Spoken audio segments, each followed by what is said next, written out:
আসসালামু আলাইকুম, hello Brian. পাউসের পরপর দেখলাম আমরা শিডও তাদের এয়ারড্রপটা ডিএক্টিভ করে রেখেলো। এখানে দেখতে পাচ্ছেন তারা এলিজিবিলিটি চেক ফাইল্ড অপশন দিয়েছে, then calculation criteria not meet দিয়েছে, নো শিট এনএফটি এটাও কিন্তু তারা দিয়েছে। এক কথায় তারা কি করতেছে, কেন তারা ডিএক্টিভ করতেছে, এখন আমরা এই সম্পর্কে জেনে নেব। গতকাল রাতে আমি একটা ভিডিও আপনাদেরকে দেখাইছিলাম যে তারা এক কথায় পাউস তাদের ওয়েব ভার্সন করবে, মানে টেলিগ্রামের যে বট আছে সেখানে কাজ করবে না, তারা ওয়েব ভার্সনে করবে। সেটা ক্রোম বা ব্রাউজার দিয়ে দেখা যাবে। কিন্তু তার সাথে, সাথে দেখতে পাচ্ছেন এয়ারড্রপ ডিএক্টিভেট দেখতে পারতেছেন এখানে শিট বটটাও তারা করে দিল। সো এখানে কি বলছে এটা আমরা এখন দেখে নেব এখান থেকে। আমরা আমাদের ট্রান্সলেটরে চলে আসলাম। সো আমি আপনাদেরকে এই ট্রান্সলেটর থেকে দেখাচ্ছি। সো এখানে দেখেন কথাগুলো বলা আছে এখানে ভালোভাবে। আম এয়ারড্রপ ডিএক্টিভেট আমরা শিট কোথায়?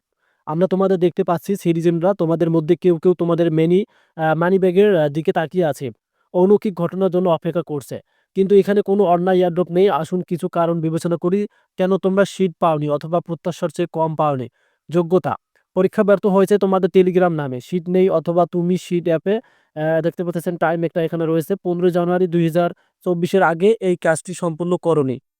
গণনার মানদণ্ড পূরণ হয়নি। স্ন্যাপশটের আগে তোমার সংযুক্ত ওয়ালেটে কোনো সিড এনএফটি নেই। যদি তুমি এটি তালিকাভুক্ত করে থাকো তাহলে তুমি আর মালিক ছিলে না। কোনো সম্পূর্ণ টোন বা এক্সট্রা লেনদেন হয়নি। এটি কোনো বাগ নয়। সম্পদের জন্য ন্যায্যতা বজায় রাখার জন্য সিস্টেমিক সবকিছু মোটামুটি গণনা করেছে। ভাবছেন কেন আমরা সম্প্রতি চুপ করে আছি? কারণ বড় কিছু একদিনে তৈরি হয় না। সিট গোয়াচ্ছে। আরো বেশি উপার্জনের জন্য প্রস্তুত থাকুন। তারা কিন্তু সিট গো আনবে। এই যে দেখতে পারতেছেন এখানে তারা সিট গো আনবে। এই কারণে কিন্তু তারা তাদের যে সেই ডিআরডোব আছে সেটা কিন্তু ডিএক্টিভ করে রেখেছে। আশা করি আপনারা ক্লিয়ার কাট আপডেটটা বুঝতে পারছেন।